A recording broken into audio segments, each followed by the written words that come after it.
Welcome, welcome. So good to see you here. I am Dr. Julie Pham, and I'm joined here by Andrés Tapia. Hello. We are so excited to be here for our second episode of Behind the Pages Conversations with Leadership Authors. And we started this series so that we could showcase authors from diverse backgrounds who are writing leadership books. This is based on our leadership book series written by underrepresented authors that we started last year at CuriosityBased. So today, our guest is Andrés Tapia, who is the co-author of this book here, The 5 Disciplines of Inclusive Leaders, Unleashing the Power of All of Us. And Andrés is also a senior client partner at Korn Ferry and Korn Ferry's global D&I and ESG strategist. So excited to have you here with us, Andrés. And so what we're going to do is we'll have introduce you and have questions. And also during this time, audience, please, you are welcome to type in questions and we'll answer those questions as they come in. We really welcome questions so that this can be interactive. So, Andrés, thank you. We'd love to hear a bit about yourself. Yeah, it's a pleasure to be with you here, Julie, and your fans and your followers. You're an exemplary leader yourself. So thank you for this platform. And as way of introduction, in addition to my title, personally, I grew up in Lima, Peru. My dad Peruvian, my mom American. They met in the U.S. They married in the U.S., but when I was 9 months old, my dad went back to Peru, and that's where I grew up. And so being bilingual, bicultural, it's deeply embedded in my DNA and my lived experience. And so I now live in Chicago, and with my wife. Our grown daughter lives in Europe. She's a professional flamenco dancer. Wow. So that's fun and very meaningful and powerful. Career-wise, I'm a journalist by background. That's why I write a lot of books and white papers and things like that. It's just inherent.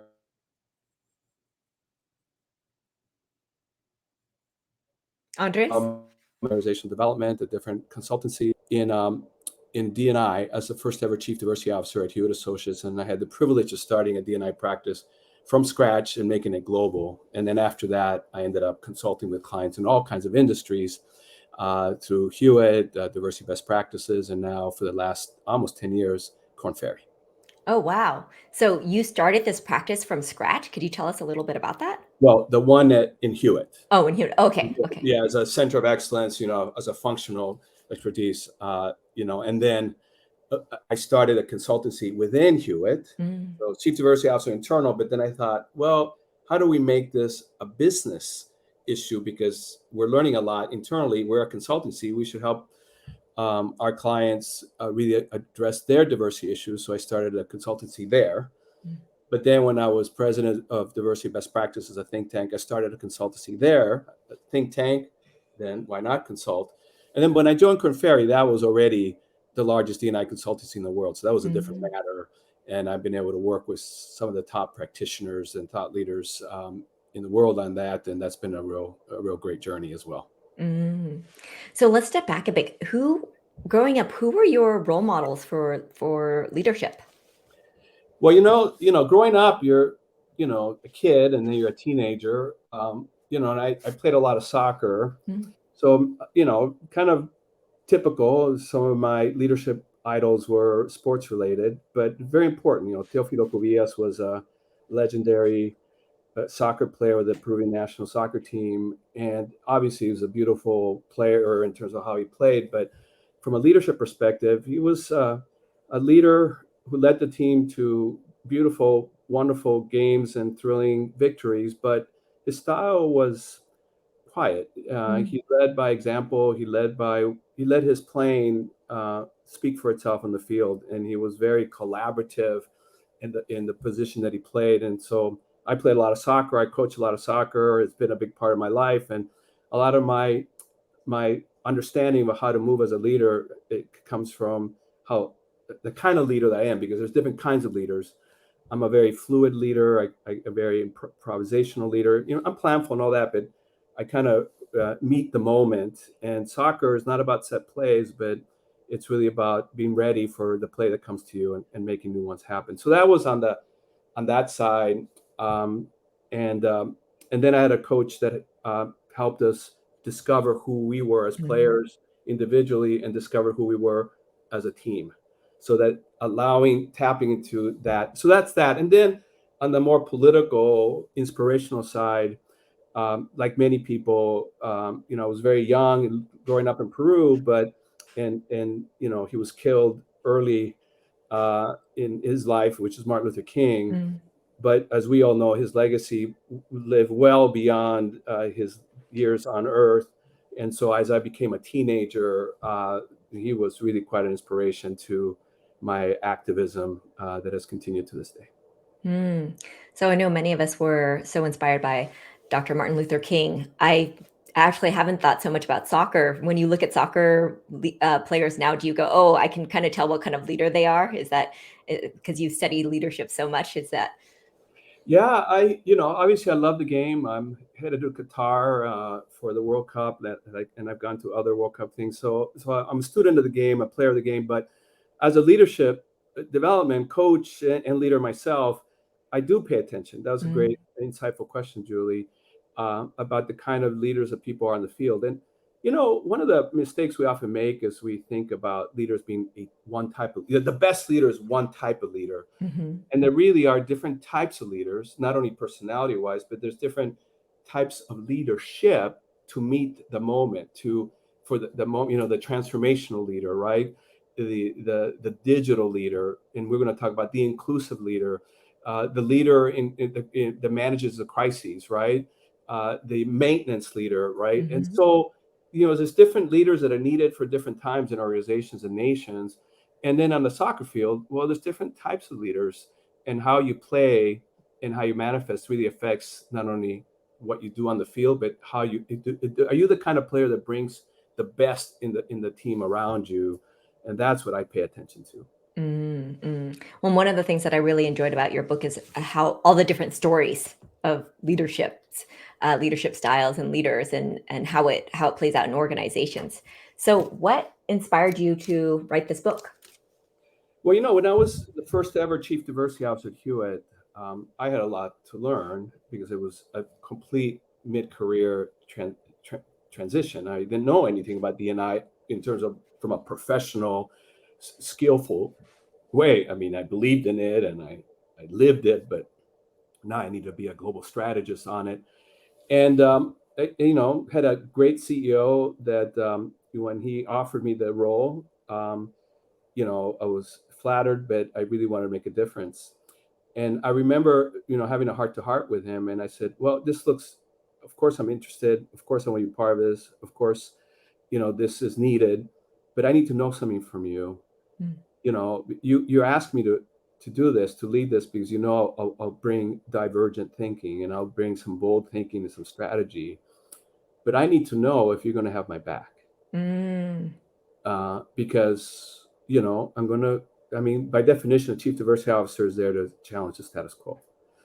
So he looked at me right in the eye and he said it from the most sincere way that I could receive it. You absolutely can count on it. And I sure could. Now, I tell you that to set up the answer to your question, though, I realized as powerful as that was, it wasn't enough. It was necessary for me to say yes, but not enough for me to really go full journey. And I realized that one of the best practices at that time around the CEO was CEO as champion, CEO as sponsor, and that's really good and important, but falls short. Why? Because the presumption behind that is that it's not the responsibility of the CEO to bring the transformation. It's the responsibility of the chief diversity officer. And so I thought it was my responsibility. And what I learned is you can't affect transformation in the culture and all the things that D&I requires unless the leaders, including the CEO, own it and lead it. And the chief diversity officer and the ERG leaders and the diversity councils are there to enable, be strategists, be the pairs of hands, the thinkers, even the conscience. But until leaders, executive leaders, own it and hold themselves accountable for it, there wasn't going to be transformation. So that led to this concept of inclusive leadership. What, if they are going to lead the transformation, what does an inclusive leader look like? And then when I was on that quest for quite a while, but when I landed at Korn Ferry with its world-renowned Korn Ferry Institute, I had the partnership to architect the answer to that question. And that's how we came up with the 5 disciplines of inclusive leaders. Thank you so much for sharing that.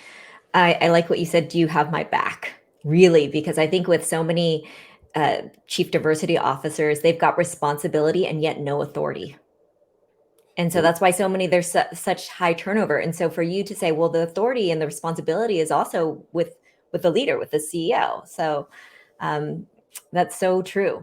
Yeah. So, and we owe it to them to say, well, okay, I got it. I got to be an inclusive leader, but what does that look like? And you'll see when we get to the model that it's multi-layered, right? It's not just about an attitude of openness or even believing the business case. Those are the beginnings.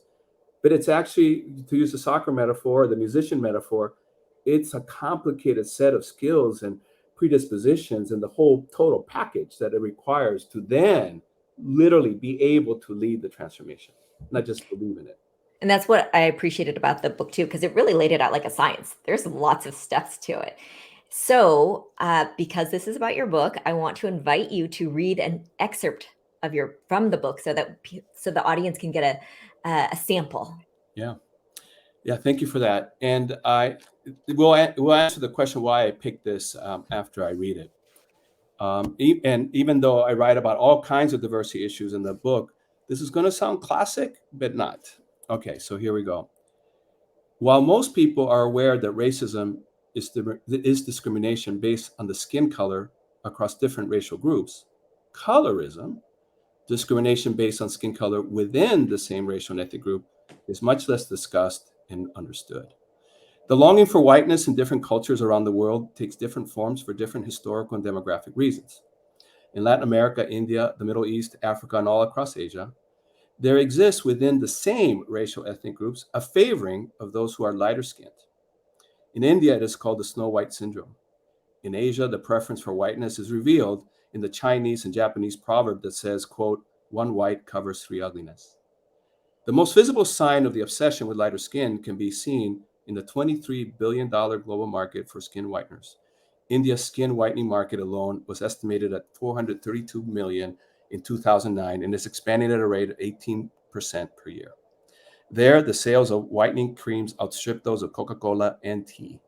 In one advertising for bleaching cream brand Fair and Handsome, the male model points a strong finger with the caption, "Hey you, stop being so dark." Meanwhile, 50% of women in Taiwan whiten their skin, as do 4 out of 10 women in Hong Kong, Malaysia, the Philippines, and South Korea. Colorism is also played within distinct racial groups in countries with racial diversity, such as in the United States, United Kingdom, and South Africa. It is well understood reality that those with fairer skin within the Latino and Black communities either are favored or are perceived to have an advantage in the broader society. Some Black celebrities, like singers Beyonce and India Ari, have even been accused of lightening their skin based on the differences in skin tone across a variety of photographs. In these cases, the difference was likely due to photographic lighting and post-production manipulations. However, the fact that the performers approved these altered representations seems to reinforce society's preference for those who are lighter skinned. This bias for whiteness has economic and status implications. The further a group gets from being white, the less positive are the outcomes within a country in terms of educational opportunities, health outcomes, and workplace experiences.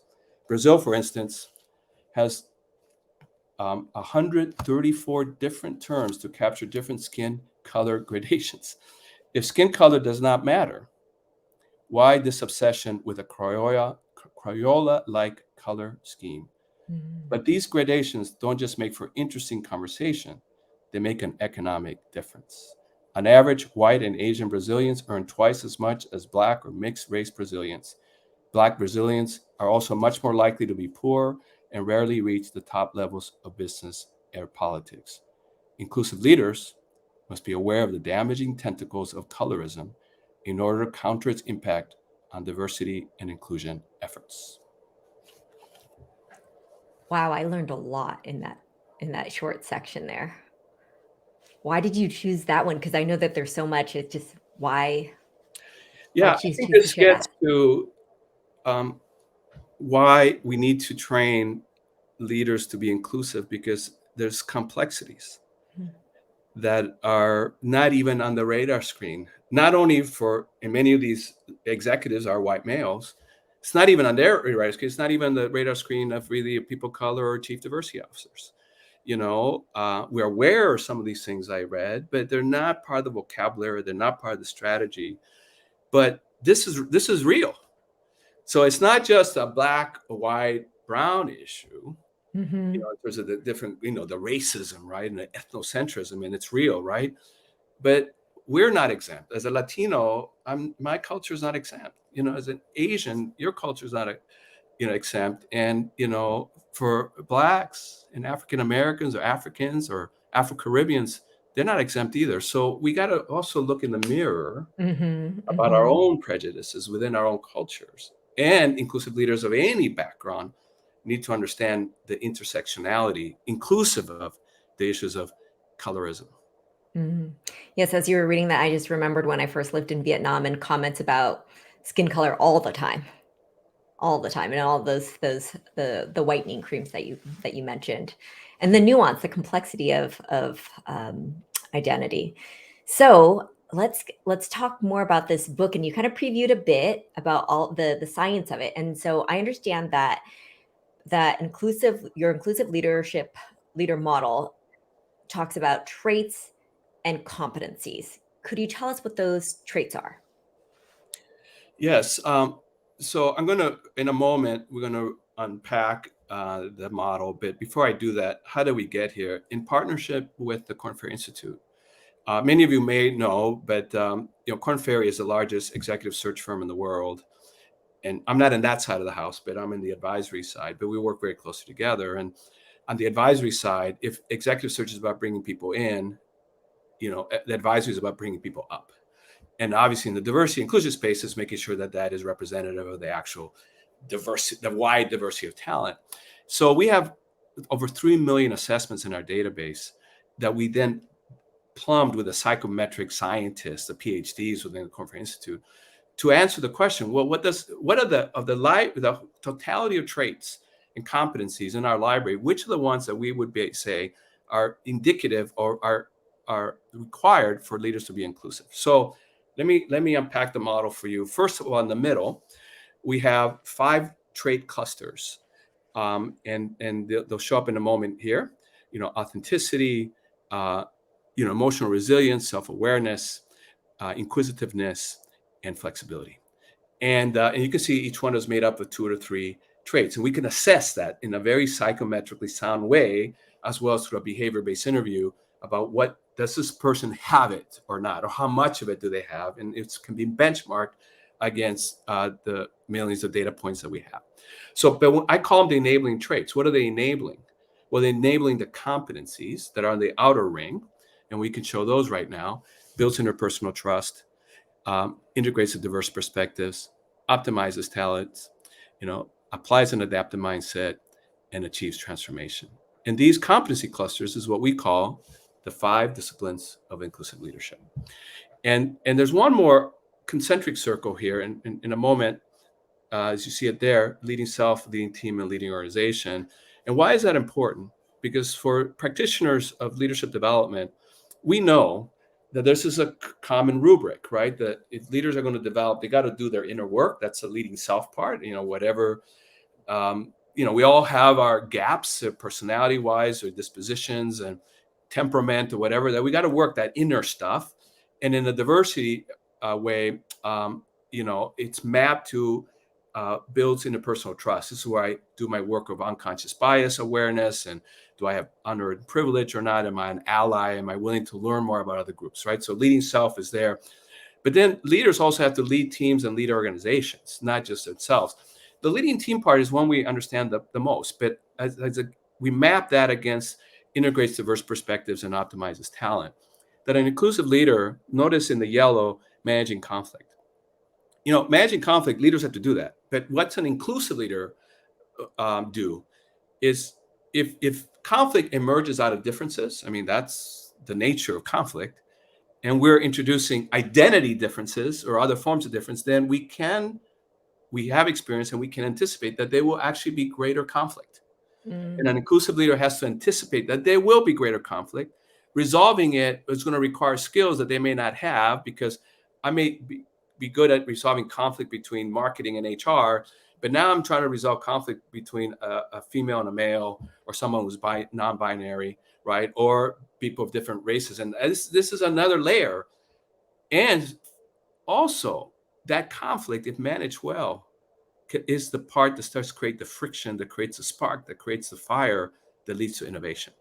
So how do I not try to avoid conflict, but manage it and actually leverage it to achieve the things that are now in the rest of the wheel? So obviously, continuing on the leading teams, you see something that sounds generic, drives engagement and develops talent. But in the inclusive leader model, in the behavior-based interview part, it's really about, is this leader good not only at developing the talent generically, are they really good at developing talent of underrepresented talent? Are they good at engaging talent from different cultural groups and different demographic groups? Because not one size fits all in terms of what engages people, or people have different family balance, flexibility needs, et cetera, especially now with the sort of blended work environment. But the last element that is a leading organization that's mapped against the last two disciplines is one that even business leaders often is an aha for them. And that is, here, I'm more interested in the so what. So what if you're more diverse and inclusive? Of course, right thing to do, best talent, optimized talent, feeling of belonging and sort of maybe retention, great. But the so what is, what are you doing with that diversity and inclusion? And then here's where we look at the red. Are you leveraging that to cultivate innovation? And the purple, are you leveraging that to drive results, like on your branding, new markets, customer service, right? And so this model then gives a comprehensive view that engages the leader on their inner work, the work with their teams, and the work of leveraging that diversity to affect organizational change and transformation. And notice, right, that it's both the inner work of the traits that are more hidden, more invisible, more personality driven, more preference driven, and then the outer ring, which is more the visible behaviors that either you have it or you don't, or you show it or you don't. So that's the model. Thank you so much. I hadn't thought about that how do you leverage conflict? How do you leverage diversity so that you can get more? So I'm going to ask you another question about that. But before I do, I just want to remind the audience that you are welcome to type in questions that you have for Andres, especially after all that big model. I bet that there are some questions that you have. And so while people are thinking about their questions, I've got a question for you. Now, so there's a lot to this. Which of these have you found to be the most challenging for those people you've coached?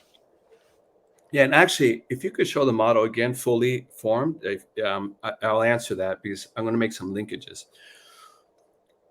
There's one trait that I call the skeleton key that unlocks the entire model. And it wasn't obvious. I mean, obviously, the traits of under authenticity, trust, and humility are necessary. Without it, you can't even get started. But the one that we discovered, having done thousands of leaders, is curiosity, inside inquisitiveness. And it's an interesting one, because why would curiosity, which actually killed the cat, right? Why would that be so key? Because leaders, and most of us, have been socialized to manage difference by focusing on what we have in common. I don't know if you experience this, but often when teams come from different cultures and different countries, and they have dinner together, on some project, or even a diversity training, and we get them talking, many times the aha is, oh my God, for all our differences, we sure have a lot in common. We may talk about our families. We may talk about our love for soccer, the opera. We might, embrace our company and its values, right? Or our love for food, right?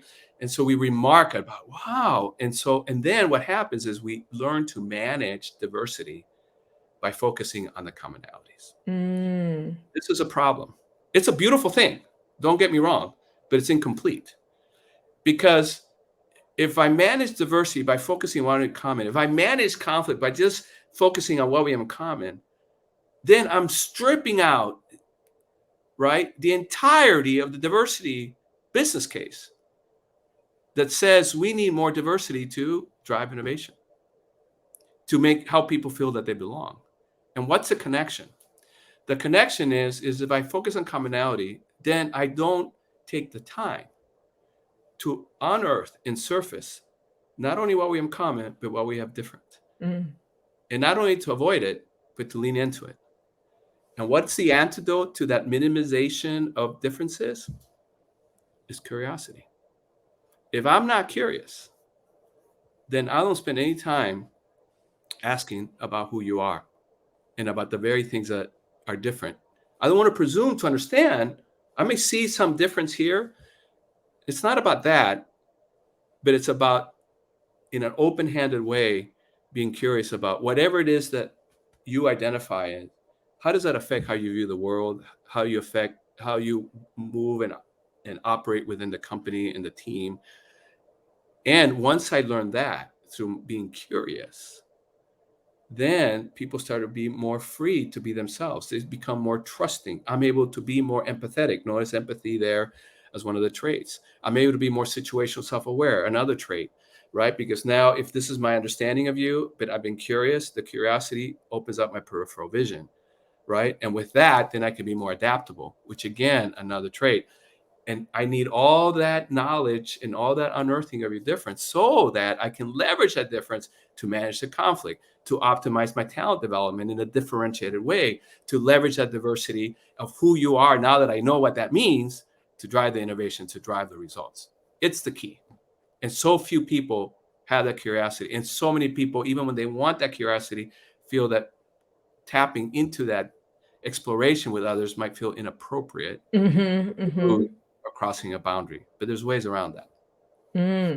So, Andres, I feel like that's just music to my ears because my company is called CuriosityBased, and that was based on just my small scale research. And for you to have pulled the power of all of this Korn Ferry research and assessments, and to find that's just music to my ears.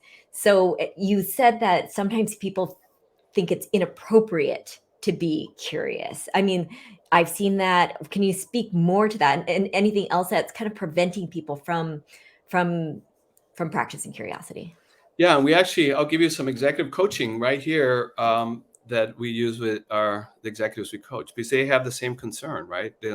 And it's sort of the separation of personal and professional, but also I don't want to, be inappropriate, right? And so here's what we say. You got to set the stage, set the context, and then here's some questions you can ask. Setting the context. I'm going to give you like a sentence with 3 parts to it, a long run-on sentence, right? First, you got to say something like, I've been going through some inclusive leader training. I've been reading this book called The 5 Disciplines of Inclusive Leader. I've been encouraged to learn more about the differences of people around me. So what am I doing there? I'm giving a context for what's going to follow. And what follows is the ask for consent. And that is, would it be okay if we spend some time so that I can learn more about who you are and what you bring to the table? And number 3, you want to reciprocate. And the reciprocity is, and I'll be very happy to do the same. So to basically explicitly say that. Explicitly say, so you give me the context, you ask for consent, and then you're reciprocating. So you're not just in a condescending or paternalistic way. I just want to learn all about you, but I'm not going to share anything about me, right? So it's like, I'm going to reciprocate. 90% of the time, people will say yes. And those that don't feel comfortable, fine. Then there's no problem. So that's that part of it. But then how do they said, okay, yes, let's do it. You're having your coffee. Now here's a question. It's a good one, especially for managers and leaders. What is one thing about you I don't know that you want me to know? Oh. Because that does several things. So, Julie, I can presume some things about your diversity, Mm-hmm. but if I ask a question with some presumption, it's me imposing my view of what your diversity might be and how you view it. So by Mm-hmm. asking it the way I suggest, then it's an open-handed invitation for that person to determine what it is about them that I don't know. And it's usually something that it's different about them that is important to them, that they want me to know in the context of our relationship, and in this case, a working relationship. So that's a very powerful way to enter the conversation, in a very open-handed way. Mm-hmm. Wow, that is a great question. What is something about me that what is something about, wait, can you repeat it again, please? Because now I'm kind of mixing So up I'm the manager, right? Mhm. What is one thing about you, Julie, that you want me to know that I don't know about you? Okay. All right. I'm gonna try that out. And then the context, ask for consent and then reciprocate. And you said in And give a 90% of context. cases that works. Hmm? Yeah, but you got to give context for it. Yes. Give So, oh yeah. context, the Mhm. reason, ask for consent, and reciprocate. Okay. And then what are, if someone's gonna say no, what are some good ways of declining that ask? Oh, how should the person being asked, like, Yeah, if yeah. I'm What have you asking you? heard? Yes. So if Well, I'm asking you and you want to decline, what are some good ways to decline that feels, especially in at work, right? There are the power yeah. dynamics. How do I decline my manager asking me this so politely, but I still don't Yeah. feel comfortable? Well, I'm going to take my manager at face value, and they said, you know, would it be okay? Hmm. And then so the response back is, thanks for asking me. I really appreciate that, and I appreciate the intent in which is asked. But at this time, maybe I'm not ready for that, or maybe another time, or you know, um, it's not going to work given my busy schedule or something, Hmm. right? I mean, everybody has their polite way of turning it down, and it doesn't matter how you turn it down, as long as you receive it in the spirit in which the request was made. Hmm. And then how your preferred style of turning it down, use your preferred style of turning it down. Thank you. So I'm gonna again invite people. Oh, look at this. Yes. Andres, what started you out on this passion? It's a question from the audience. Thank you, Marie Jarvis. Mhm. Yeah, well, I'm going to interpret your question a little bit, because I'm not, when you say this passion, I have many passions, Mhm. and even in the diversity inclusion space. So I'll interpret that as this passion for seeing a more diverse, equitable, and inclusive world. That's how I'll take it. And I obviously growing up in a bicultural home, that I saw both the richness of multiculturalism, but also the conflicts that multiculturalism can bring when it's not managed well. So I saw a lot of breakdowns in my family, or among groups of people, or even nations, that sort of had at their root the differences and the misunderstanding and the misjudgments and the stereotyping. So there was that thing, but also the richness. I mean, my life was rich because of all of these diverse friends I had from all over the world and within Peru. So that was that. And then from an equity perspective, I did grow up in a developing country, very poor, and with a lot of social inequality. I mean, I grew up middle class, but as for those of you that grew up in developing nations, the different economic levels just live side by side, at some point, right, at some level. And so I saw that, and I grew up in a military dictatorship for 12 Mm. years, so I experienced repression and all the things that went with that. So there was and the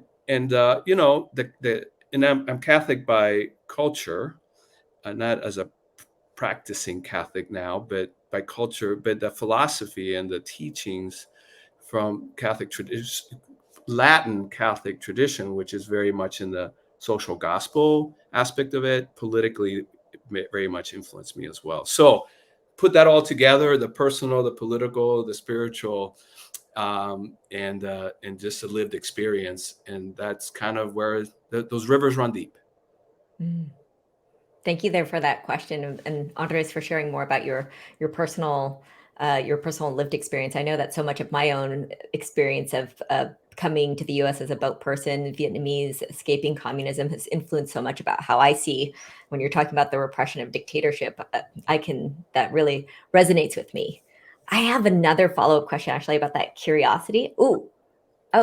If curiosity is the anecdote, and an individual seems to lack that impulse as a characteristic of social emotional intelligence, perhaps based on how they were raised or where they were raised or how they show up, how much work and how much time might it take to develop that core talent mindset in your experience? Thank you so much, Deborah Drake. Yeah, what an insightful question. Thank you, Deborah.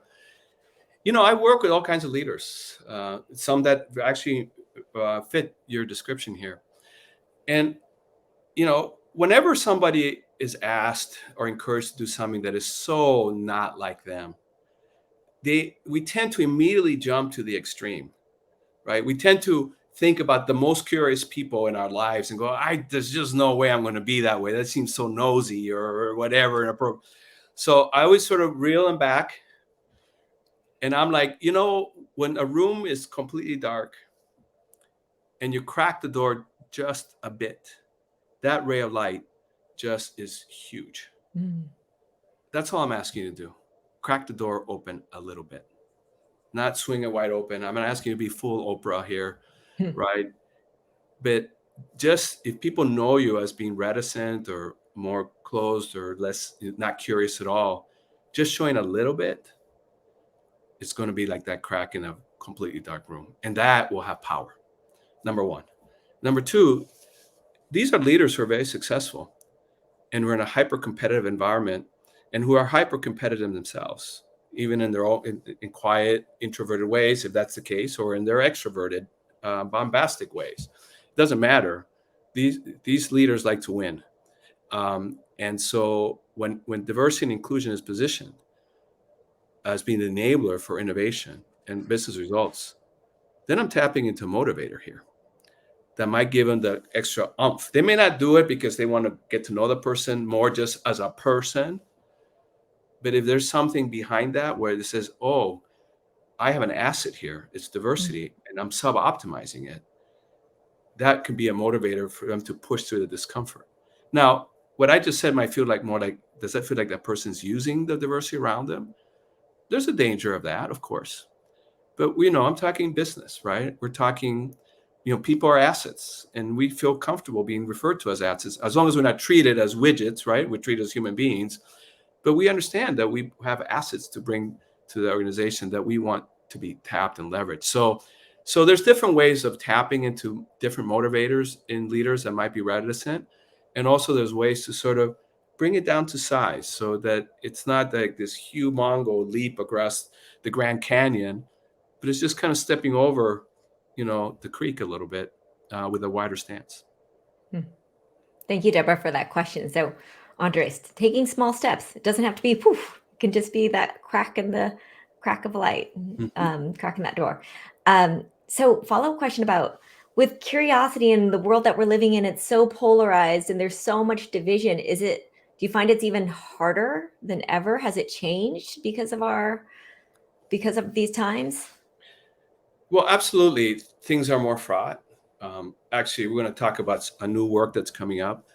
And I have a whole chapter with my a different co-author, on actually reducing polarization. So there's a lot to talk about that. But I tell you, even today in this context, the tips that I gave you, the approach, they work. And if someone's not comfortable, as you ask for consent, then you don't have the conversation. Yes. Yeah. I mean, it's just as simple as just asking for that consent, and just because I oftentimes I feel people holding back because they are afraid. I mean, for example, for me as an Asian American, I know that there are people who are just, oh, we can't ask Asian Americans, where are you from? Because that's going to be othering. It's going to be, oh, you're going to be, I'm afraid if I ask someone where they're from, then they're going to feel bad. And then also for for my Asian American friends, I know some people, when they get asked that question, where are you from? They feel like, oh, I'm being treated like the perpetual foreigner, right? I hate that question. And yet for me, I actually like that question. And I like that question because I feel like it gives me permission to say, where are you from? Mm-hmm. And so knowing that we are all going to have different reactions to questions too, because sometimes people get afraid of asking questions because they're afraid of how someone's going to react. And so then we just stop asking questions. And that's why the question that I suggest navigates that, because I don't have to there's a presumption behind where are you from, or a potential presumption. But if I open-handed and say, what is it, something about you I don't know that you want me to know, there's no presumption there. I'm asking you to tell me. Yes. Yeah. And if you explain that context first, and then ask for the consent, and then also reciprocate, and I will share with you where am I from. So, and that reciprocity then takes away the otherness, right? Because it's more like, hey, we're all different from each other. Can we explore that together? Yes, I mean, when we talk about curiosity at CuriosityBased, we think of it as the first, increasing self-awareness, and the second is building relationships. And that at core to that building relationships is reciprocity, is that back and forth. So I want to see, are there any other audience questions coming in? And I'll ask you some questions about the book. What was the hardest part about writing this book for you? Well, and this is what's hard about every book. I'm an extrovert, so I can get up and talk with people or with a group, and actually things click in my head or in my words and put it together, and people go, oh yeah, that's a good point, and we have a really good dialogue. But the real hard thing about writing, it's unforgiving. Because you're trying to make a cogent argument. You have to back up everything you say. It's there. Like if you have a non sequitur verbally, it can be forgiven a little bit. Or if you have a gap in your logic, you can kind of fudge it a little bit. But writing, there's no fudging. There it is, forever and ever. So the hard part is, like, you have this great idea, you think it's a great idea, and you're trying to, and they make so much sense in your head, even to the people that heard you talk about it. But when you start writing it down, you start realizing, oh, there's a gap here. There's a logic leap. Where's my backing for that assertion that I've made? So that was particularly difficult in general. Now for this book, when you codify something, a model, actually a PowerPoint is somewhat equivalent to what I just said about the verbal thing. You can get away with a lot of stuff. You put a model like I just did, but when you got to write down about the interconnection between everything, that took a lot of heavy lifting, and then going back to the scientists at the Korn Ferry Institute and say, you know what, I'm writing this down, and I think there's a flaw in our model. The writing uncovers, and suddenly you go, it is a gap. It's not like sometimes you can fill it in, right? Other times you go, no, I can't write this chapter because we have a flaw. It's so true. I find that the process of writing actually really helps me clarify and process my thoughts. I see a question from Deborah Drake. Why did you need or want to write this book? Well, two. For those of you who are writers, it's a compulsion. So, you just can't help but write. You have to write. I'm always thinking about what I'm writing or what I'm not writing and what I will write next. So that's an inner writer obsession, if you will. But as a transformative leader and a strategist, thought leadership does not exist unless it's written down. And so, and I love, many writers will say, I don't know, some famous writer said that, I wish I could quote them. I had to find who said it, but, they were asked, do you love writing? And the answer was, I hate writing, but I love having written. There's something when you hold up at the beginning of your show, that's very satisfying, because there it is, right? All that blood, sweat, and tears that went behind it. And then the book Mhm. takes a life of its own. Mhm. I mean, we can have this conversation, and I can see how it, you told me how you enjoyed it and what you took out of it. That's great, right? But there's 100,000 stories we'll never hear of people picking up the book and reading it and getting something of value out of it. And I will never hear that story, but I have the motivation to know that that book has legs and it will take a life of its own. And just today, I heard one of an executive talking to a colleague of mine that I've never met until now. And he's independent of my relationship with this executive. That executive told him that work on inclusive leadership not only saved their company, it saved his life. Wow. So what motivates me? It's transformation. Mm. And it's little t transformation, and it's capital T, organizational, team, and personal individual transformation. Mm. Oh, and here Jazur says, how do you choose to write next? And actually that you have a new book coming up. Can you tell us about that? Yeah. So choosing what to write next, there's many journeys, right? But I'm going to give you the current one. I had written The 5 Disciplines Exclusive Leader, and it was the holidays for me. It's Christmas. And I was sitting by the Christmas tree with some time off, and and again, I said the obsession. Well, okay, I love handwritten. Here's my book. What's the next one? So I was pondering and pondering. And then I went back to the model and I go, oh, leading self, leading team, leading organization. Leading self, the 5 disciplines of inclusive leaders. Leading teams. How about the 5 disciplines of inclusive teams? Mm. Leading organization. How about the 5 disciplines of inclusive organizations? And suddenly I had a very powerful trilogy concept. And so I proposed it to the publisher. They loved it. My assumption was that I would do teams next, but this is kind of inside, shop talk Mm-hmm. between research and writing. But I realized that I had more research under my belt with some colleagues on leading organization than I did on teams. So we decided to go with where the research was really baked. It was based on 7 years of organizational diagnostic and root cause analysis, and we had like 50 case studies, and in the team research, we had some stuff, but it just was beginning. So the next book is indeed the 5 disciplines of inclusive organizations. How diverse and equitable organizations will transform the world. So Oh. the team one will happen the year after that. So that's coming out next spring, just the one I just told you about. Mm-hmm. And then the team one will come out in 2024. Oh, that is great. And is it available for pre-order yet? It is available for pre-order. Okay, well then good to know so that the audience can know that. And then also Michaela is going to put into the chat window some ways to continue to get in touch with Andres. And oh my gosh, there is so much that I'm taking away from this. Even what the last thing you just said, small T and big T transformation.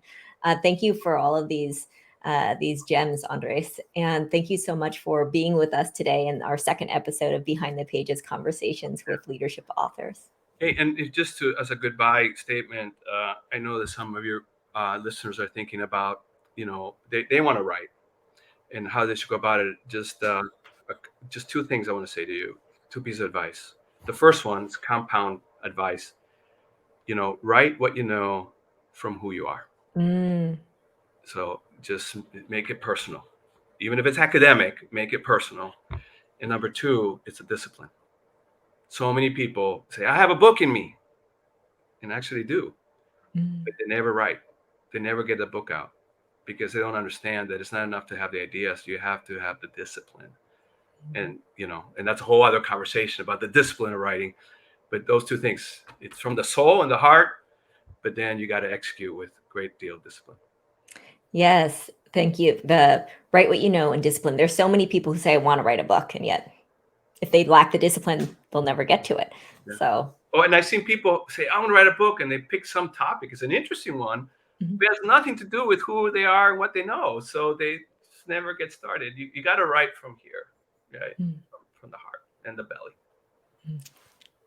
And I can feel that in the book that you wrote too, that you wrote from what you knew. So Thank you so much. And also for those in our audience, please keep in touch with CuriosityBased, and we will have another episode of Behind the Pages, conversations with leadership authors. This is our way of showing how many different, there's so many different leadership authors from underrepresented communities, and we need to come together and to celebrate that and to promote that. All right, with that, thank you so much, Andres. And with that, I will say goodbye and thank you to the audience too. Bye, Julie. Thank you for that really interesting conversation with you. Bye. Bye. Thank you.